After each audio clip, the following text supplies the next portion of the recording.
This is going to be a hard video to make. Hi guys, welcome back to the Indie Aquatics YouTube channel, and today we're here to talk about a bit of a controversial topic. I am really opinionated about GloBettas and GloFish in general. I don't like them. I don't like that they exist. I really don't like the company.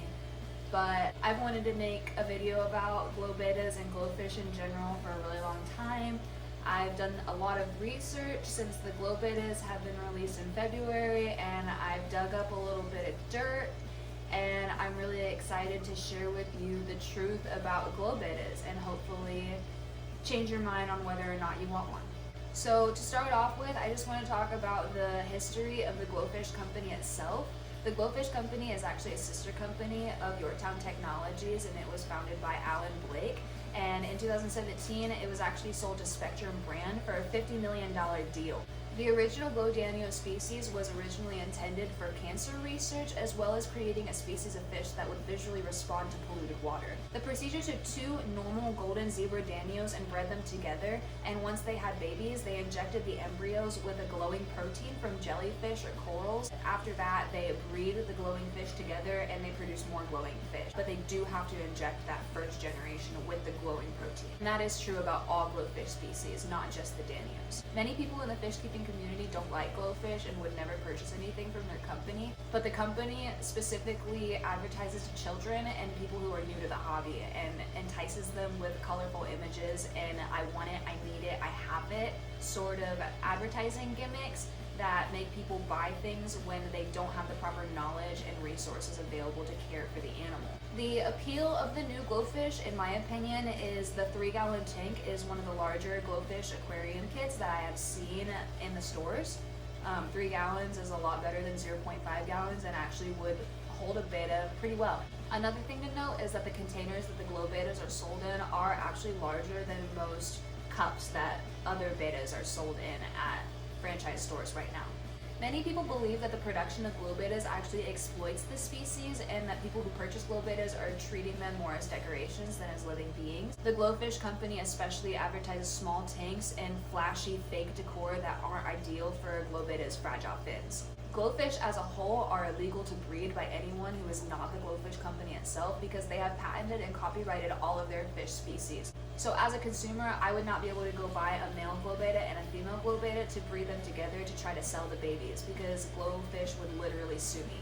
There is actually no benefit from the genetic modification that the GloFish do to their fish. While it doesn't harm them that we know of at this point, it doesn't help the fish, it doesn't make them more hardy, it doesn't benefit their immune system. It's a completely superficial and aesthetic modification.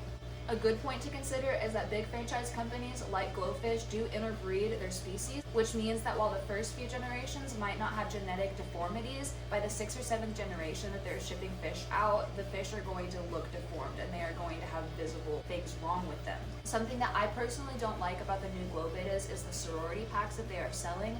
I don't think it's a good idea to just pick out 6 random females and ship them off as a sorority that they'll be able to live together, all 6 of them, because odds are at least one of those females is going to be a bully and will have to be removed from the sorority. A good point to be made about the GloBettas is that people are pointing out that they are being sold as extremely young fish because of their red marbling gene.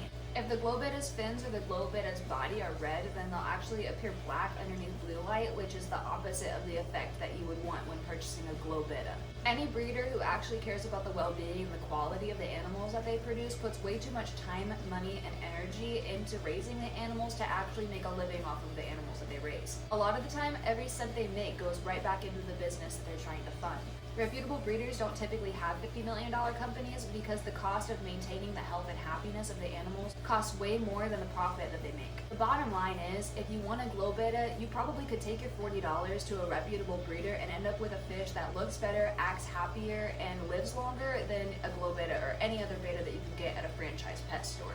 Genetically modifying a fish makes the species vulnerable. It harms their very nature for money. The GloFish company endorses misinformation and improper care by offering eye candy to children and new hobbyists who don't have the information and the resources available to properly care for their animals. Even the initial hype and excitement is not going to benefit the species in the long term.